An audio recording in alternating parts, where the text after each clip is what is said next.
Bonjour et bienvenue sur MyTV Geek, la TV 100% connectée. Je suis Paquebot57 et aujourd'hui je vais vous parler de mon nouvel objectif. Donc ce nouvel objectif Canon, comme vous pouvez le voir, est un 35-80 mm, donc que j'ai acheté pour 5 euros. 5 euros, cet objectif je l'ai acheté pour 5 euros.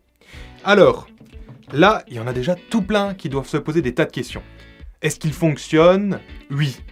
Est-ce qu'il est acheté d'occasion? Bah oui, parce que pour 5 euros, si vous m'en trouvez un neuf, c'est du Made in China ou alors c'est juste une protection. L'autre question qu'on peut se poser, c'est comment j'ai pu l'avoir à 5 euros. Et là, je vais en même temps casser certains mythes. Il faut savoir que moi j'ai un réflexe, donc un Canon 550D numérique. Et parallèlement, en allant dans un marché au puce, je suis tombé sur un ancêtre Canon, mais argentique, c'est-à-dire à pellicule. Et c'est là que j'ai vu cet objectif. Et je me suis dit, étant donné que la bague est la même, et surtout pour 5 euros, je me suis dit, pas trop de risques à prendre, même si l'objectif ne marche pas sur mon Canon, ou même si l'objectif ne marche pas tout court, pour la simple raison qu'il est peut-être trop vieux, fatigué, cassé, on ne sait pas. On m'a proposé 5 euros, je l'ai pris pour 5 euros et je l'ai essayé. Et c'est là que je me suis rendu compte de quelque chose.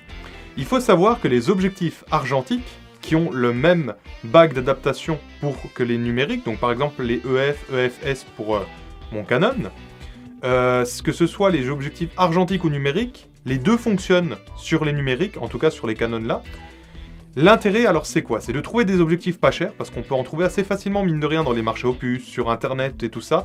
Souvent il faudra racheter avec l'ancien argentique, donc à pellicule. Maintenant s'il y a que ça, acheter un vieux à pellicule pour récupérer des objectifs de bonne qualité. Si c'est le même branchement, la mise au point elle fonctionnera, donc la mise au point automatique, si l'objectif en est équipé bien entendu, s'il n'en est pas équipé, bah ça ne marchera pas bien entendu. Alors par contre on va souvent perdre, il n'y a souvent pas de stabilisation sur les vieux objectifs, et les moteurs de mise au point sont beaucoup plus lents, la technologie a quand même bien évolué de ce côté-là. Maintenant j'ai envie de vous dire, si vous pouvez trouver des bons petits objectifs pour aller quelques dizaines d'euros à la place des centaines d'euros que ça vaut, pour mettre sur votre réflexe, ça peut être sympa. Et pour vous faire une petite démo, donc là, on a mon Canon 550D, on a mon nouvel objectif, donc, je vais vous le montrer, 35-80, et comme vous pouvez le voir, donc je l'ai acheté avec un argentique, je le mets, et pas de problème. Et en plus, la mise au point fonctionne. Bon, elle n'est pas très rapide, il faut avouer que c'est encore des vieux systèmes, et mon réflexe est plutôt jeune non plus. Alors par contre, il va y avoir peut-être juste un problème, donc qui peut vous arriver.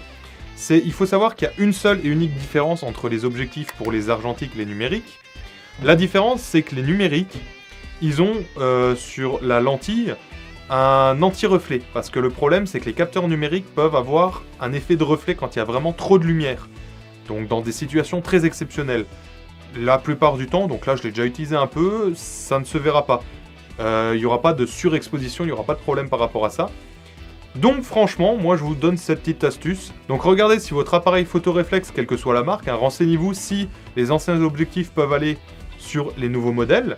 Et si c'est le cas, ben vous pouvez, quand vous allez à un marché aux puces ou même sur internet, essayer de dénicher des objectifs pour quelques dizaines d'euros. C'était MyTV Geek, donc dans cette vidéo.